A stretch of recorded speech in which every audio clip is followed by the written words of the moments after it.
sustainable development. Because as you would see, Manuel, progress to strengthen the meaningfulness of ESG means investing calls for greater efforts towards transparency, okay, consistency of the metrics. And that is where groups like Actionable ESG comes into play, okay, non-profit groups that have no agenda, because that's the problem.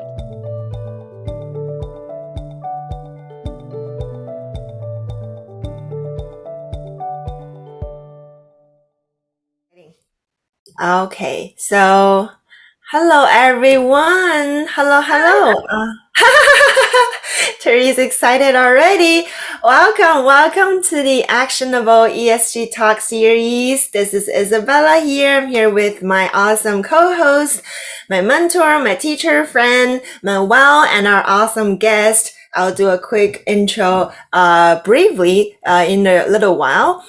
First of all, thank you again for joining us to this talk series brought to you by Actionable Knowledge Foundation Institute, aka AKFI, which is the world's first nonprofit industry consortium committed to bridging the gap between ESG, sustainability, and digital transformation. Actionable ESG Talk series, this talk series actually bring together green minds to discuss the current state and the future state of ESG, sustainability, and digital transformation. I'm very delighted today to be here with our awesome guest, Therese Baptiste.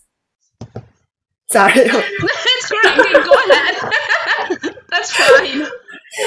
You know, I'm very honored to speak with Therese Baptiste. Baptiste, yeah. Baptiste. I gotta get it right in the French way, who is a former UN ambassador and a WTO permanent representative from her home country, responsible for WHO, ILO, is that the right way to say it, Therese? Yeah, we say right? WIPO, yeah. Nice. I'll just spell it out to be accurate. And WIPO and UNCTAD, is that the right way? UNCTAD. UNCTAD, okay. And UNHCR is? Correct. That's correct, okay. And many others. And she's currently a dynamic international D&I consultant, speaker, life coach, academic with varied experience in diversity and inclusion, digital transformation, leadership, change management, and global challenges.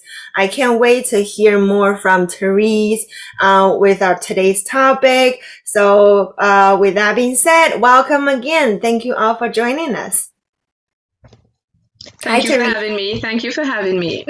Thank you for joining us again. Yes. So whenever, Manuel, we can get into it. I can't wait. Sure. I'm not sure if I project my screen, however, it's not going to show in the video. So maybe we'll cut this out. So Therese, I would like to kick it off with an opening question that I ask every person, every guest speaker. And what do you see as the general trends that actually connect ESG, sustainability, and digital transformation from your point of view? Okay, well, to me, sustainability is the new reality for every one of us. And as you said, ESG has become that dominating theme in the context of sustainable business conduct. It is driven by what we see a rapidly growing interest in sustainability from the investor community. And we have known that digital transformation may start with using technology, but it endures through societal responses. And we see that to have that competitive advantage, you have to embrace digitalization, which is essential. And before, CSR was enough, customer experience was enough, but this has changed because of ESG. There's a focus on sustainability, essential, and especially my love, DI&I initiatives. And even in the financial industry, they're recognizing they have to shift and foster digital equity to drive sustainable growth, which will gain a competitive advantage. I could continue on talking to you about sustainability will be the top priority, and we must look at it. And digital transformation I can't end without saying digitalization is a requirement for digitalization. And we must look at the regulatory environment as an enabler, not as an obstacle. Thank you very much, Therese, and I'll turn it to Isabella, my co-host, to it's my turn. to be ready for the next question. Wow, I was just enjoying. It's so short. It stopped all already, but we have questions to dig that out. I was told to keep my answers not too long. Thank you so much for doing that. Yeah, I'm always love to talk about the flip side or the challenging side of everything. So of course we're gonna get to this point to seek about what are the critical regional and global challenges that you foresee or you're already seeing in today's world.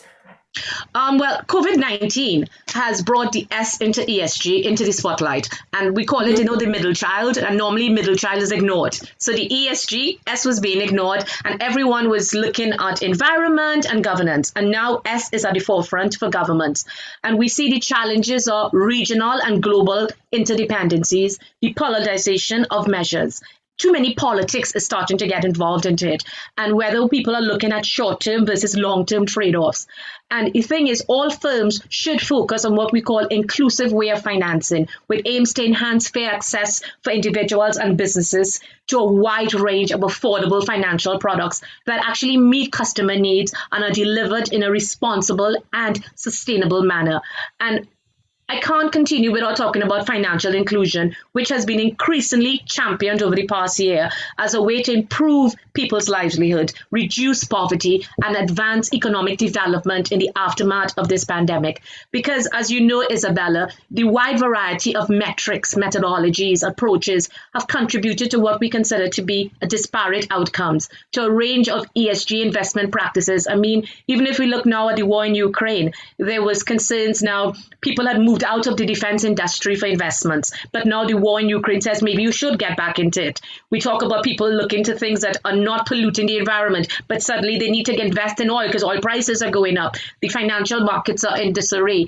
In aggregate, we have to arrive at an industry consensus on what is the high ESG portfolios, which remain open to interpretation. ESG's ratings vary according to the provider you choose, and they use different frameworks, different measures, different key indicators and metrics, different data, different qualitative. They weigh subcategories different. Some of them want to put in diversity, they want race to be there. But as I say, you can't put race in diversity for every single company in every single country. There are some countries where there is not a racial issue. It's a class issue. So then those definitions of what metrics we put into diversity is going to be a challenge. We also have to talk about the returns we have seen over the past decade. We've had mixed results.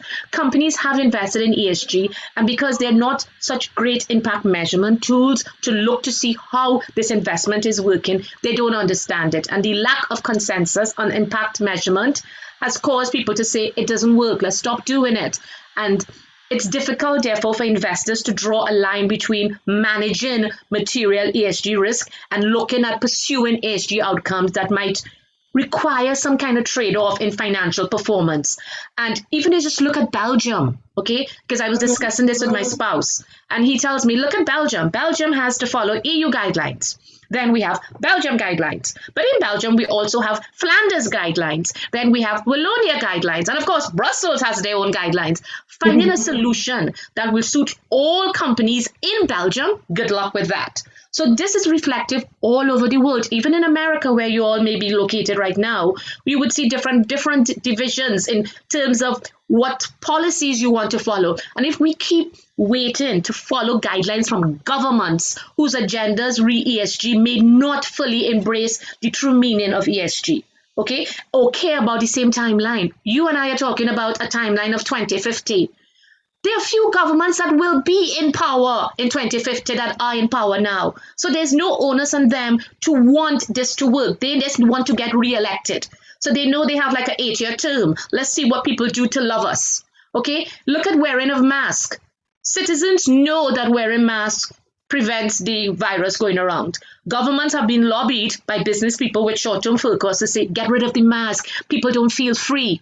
And then we see numbers going up in England, numbers going up in France, numbers going up in Germany, numbers going up in Belgium. We pretend that the pandemic is over and it's not. So this is a problem we have if we keep relying on governments to help us improve our lives.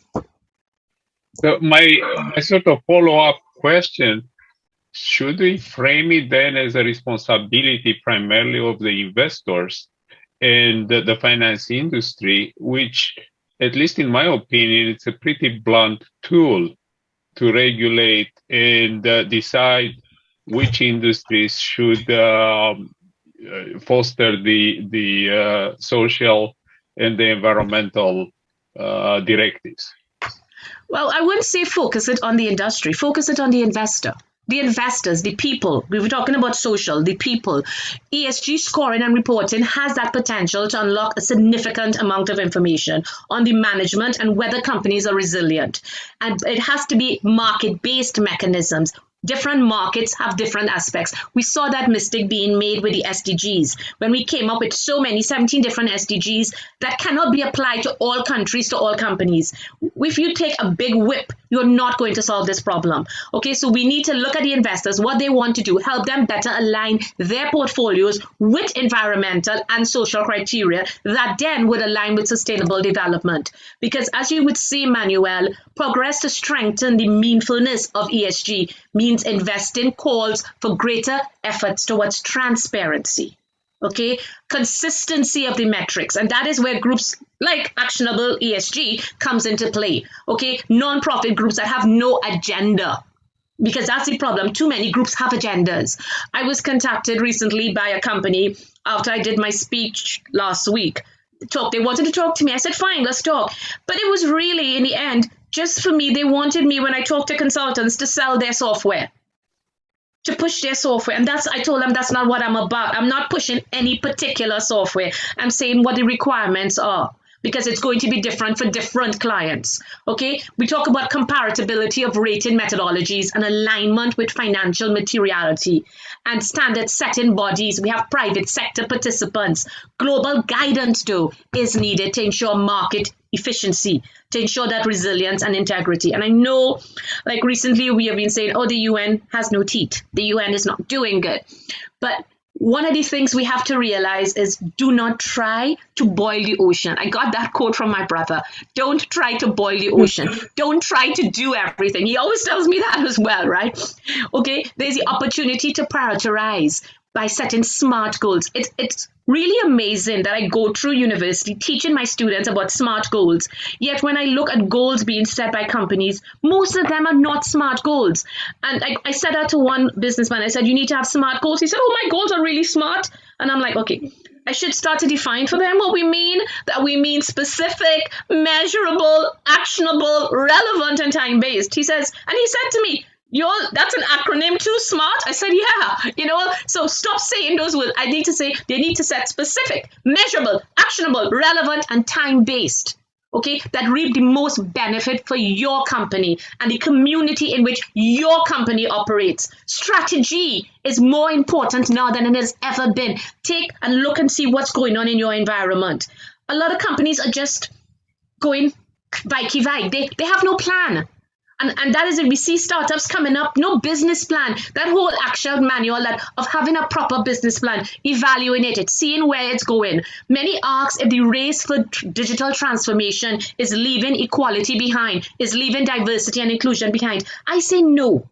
I believe diversity and inclusion are essential and critical for the creation of a vibrant, creative, and effective business. Look at this. Look at our interview here. This is diversity in full play. Okay?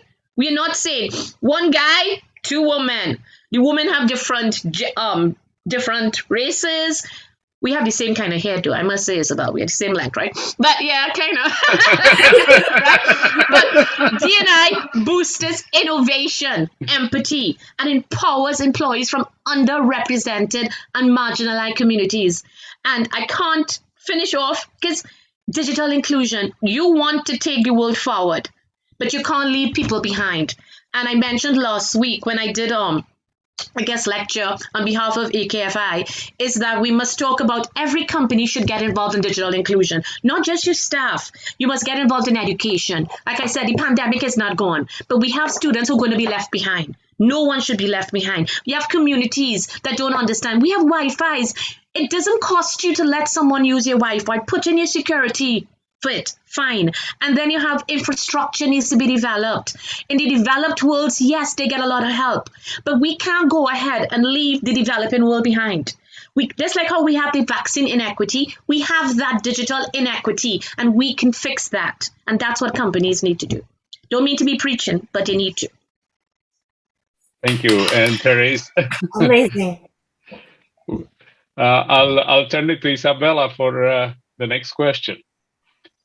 Yeah, I mean, I definitely see Therese already touch on, as she mentioned at the beginning, as we talk, she probably will unfold the questions even before we ask her.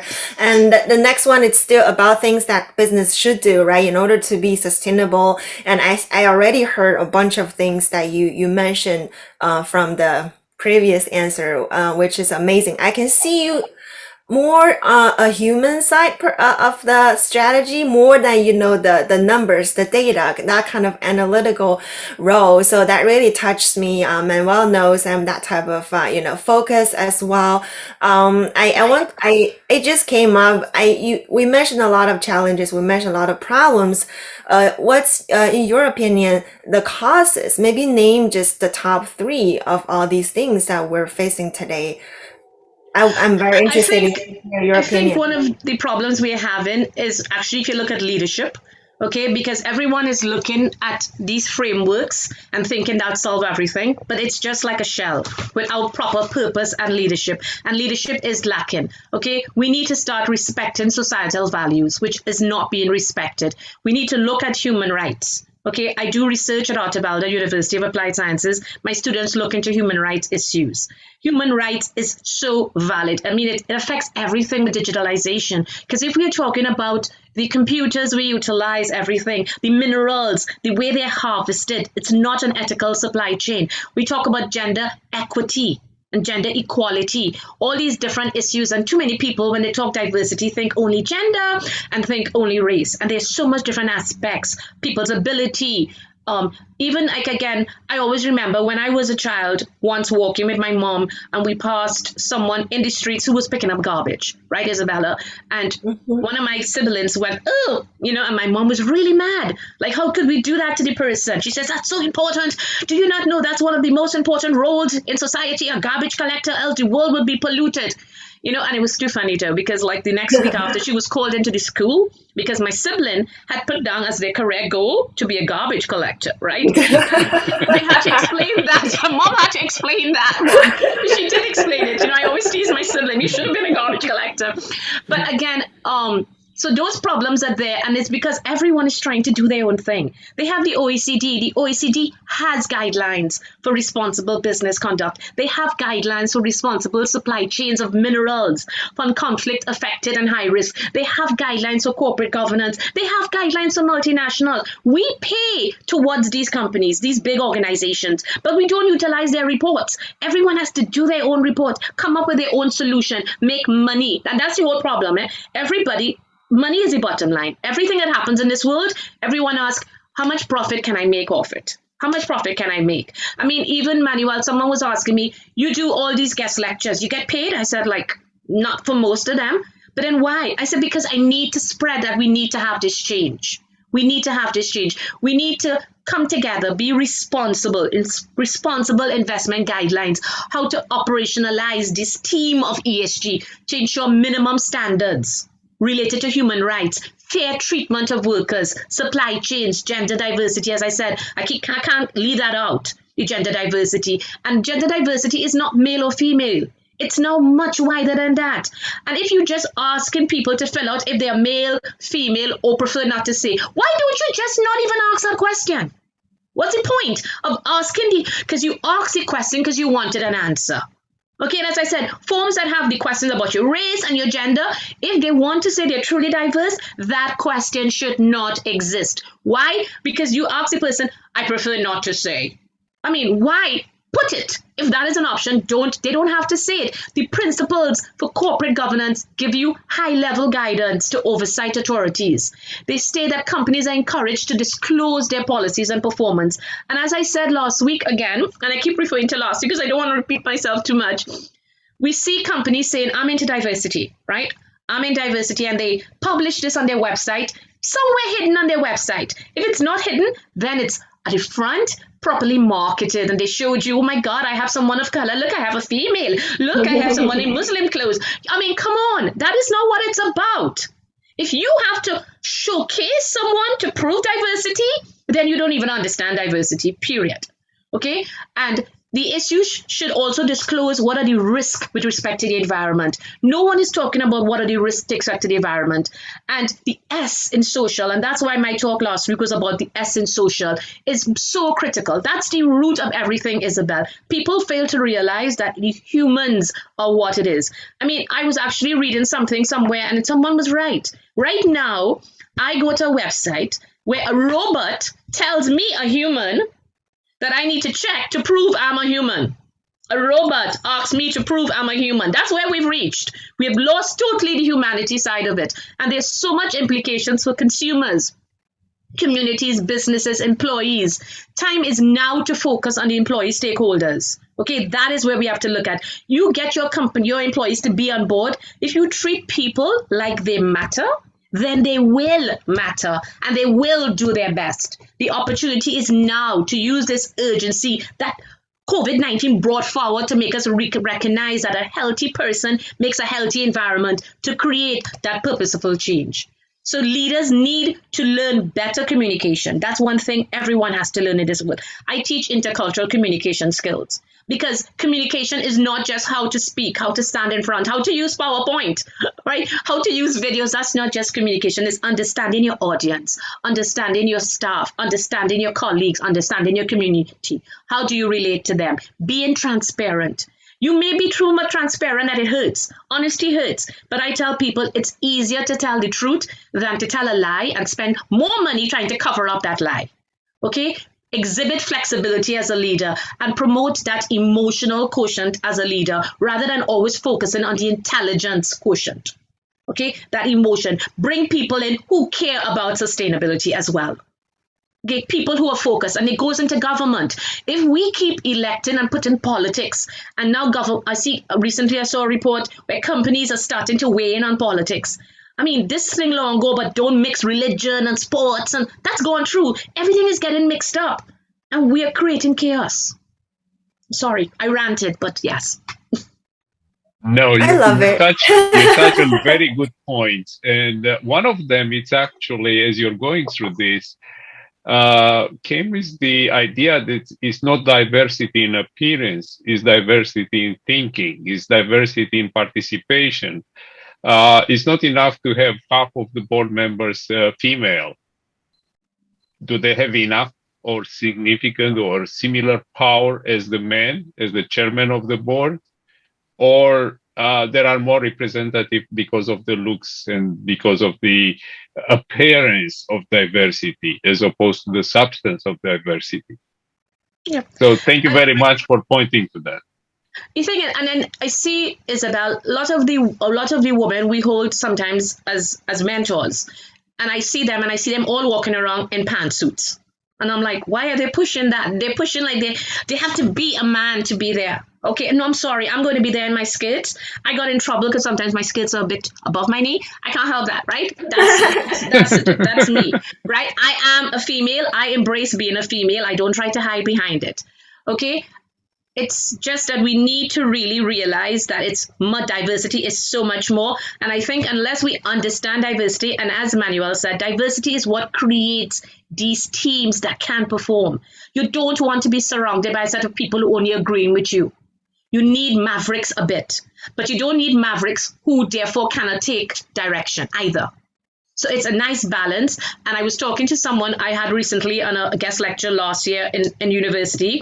She came from England. I think it was Tata Consultancy she works with. Her name is Swana.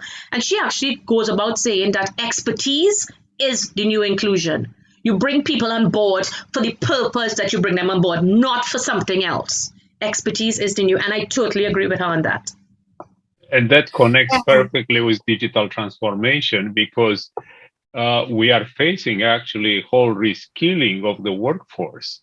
We look at my white hair, but we started with one skill set out of university and schools and the first jobs, and we're ending up with a completely different, totally different skill set that we have to manage. And that includes also managing people, managing processes, and managing these little robots which challenge me how much is 2 + 3, so they find out I'm a human because I know the answer. Exactly. It is. And again, the whole thing is, because I remember years ago, I was talking to an MD of a financial institution I was working at. And he said he had studied everything with finance. And then he realized one thing he hadn't studied was people, how to work with people. And unless you're a leader that knows how to work with people, you're going to have issues, and that was something, I come from a very close-knit family, and I saw that. My brother is now the president of Republic Financial Holdings. But before that, he was a deputy managing director. But before that, he was GM of HR. Okay, even though his master's is in econ, he recognized the ability to understand people. And that gets people to think, to show people they are important. A leader is a person who goes in and tries to bring other leaders up. And too many leaders these days like to keep you at that. And if you are a good worker bee, they want to keep you as a worker bee. Okay, and that doesn't work either. I always say, I love to see people do better than me. You go ahead, you take my job, then I can do something else. And that is the atmosphere we have to create. And that is what digital transformation is supposed to help us do. Help us make our task easier for someone else to be able to do it and get different skill sets in. Let me be free to go do my acrylic paintings, right, Manuel? and is soon to come, Isabella's book will talk exactly about how humans and machines have to work together, and definitely not fight on primacy, who is controlling over whom. But I'll turn it to Isabella for some more questions and the final comments. Sure. My head keeps spinning while listening to both of you. And I really see this whole ESG or whatever transformation we're going through, it's a human transformation. It's about, looking into the face of human core, like what quality do we possess?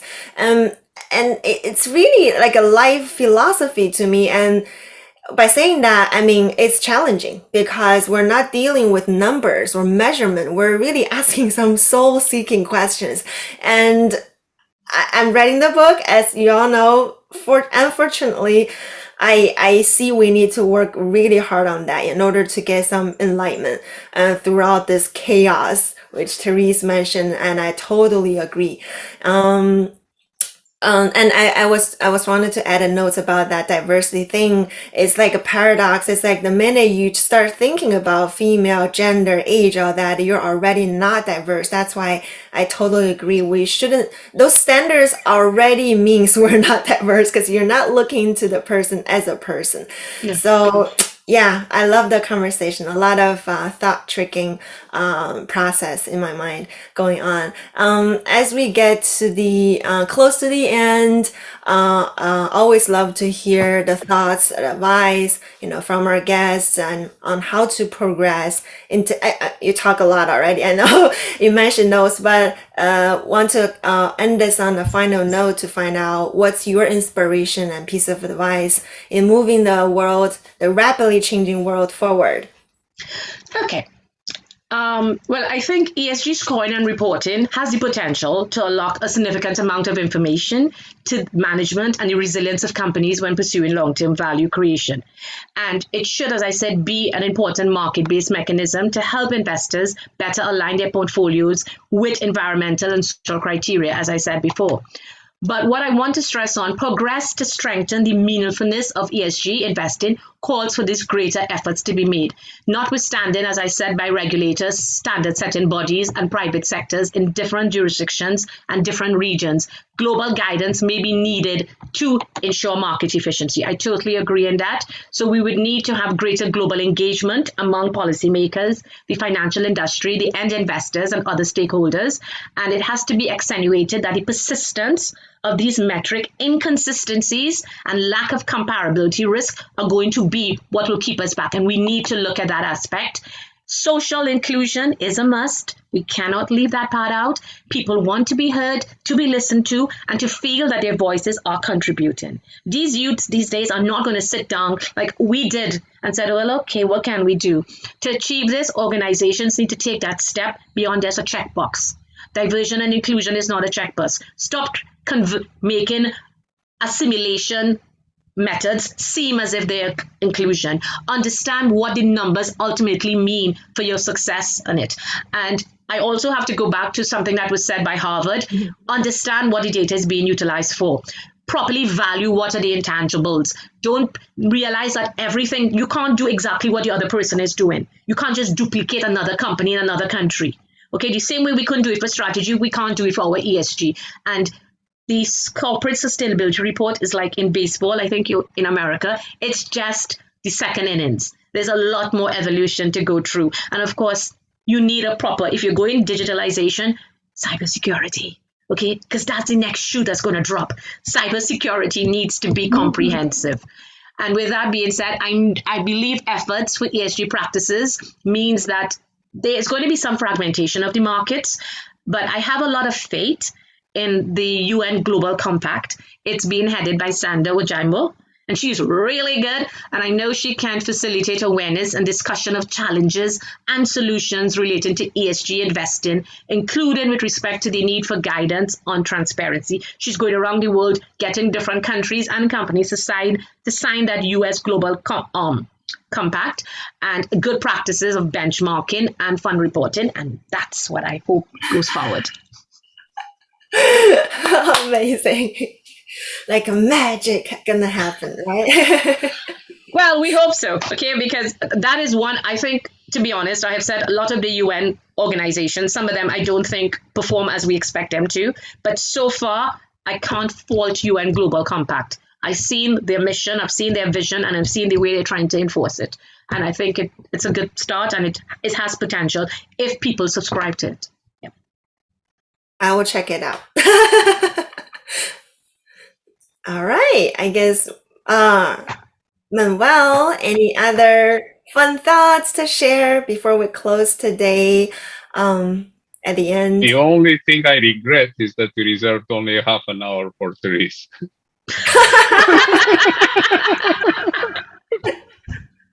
Oh, Manuel, at least you don't suffer through. Like my students have me for 3 hours. You have very bright students, and I had the privilege to talk with them about human rights and digital transformation and human rights. So going back to what you highlighted today, there is this connection between access actually to internet, to electricity and the internet, because they don't work, and internet doesn't work without electricity in the world. And as we're moving forward on digital transformation, we have to be really, really, really determined not to widen the digital divide that already exists. We talk Bitcoin. We cannot have a Bitcoin without a smartphone. That's true. That's true. So thank you very much, Therese, but I'll turn it back to Isabella for our closing. Our wrapping up of the series. Yes. I really enjoyed the conversation. That's for sure. And we can have another round, since I don't think we covered even close to what we want to hear from Therese. So guys, please make sure to tune in every week for a new episode. We'll let you know which one's the next round for Therese, so you can follow up the conversation and also gain, of course, news perspective on how to mitigate risks and create value by integrating social, ESG, and digital transformation. Until next week, everyone, thank you very much. And goodbye from Isabella and Manuel and Therese. And of course, Therese, our best guest. Thank you. The best. Thank you so much, Al. Thank you. Bye-bye. Bye-bye. Bye.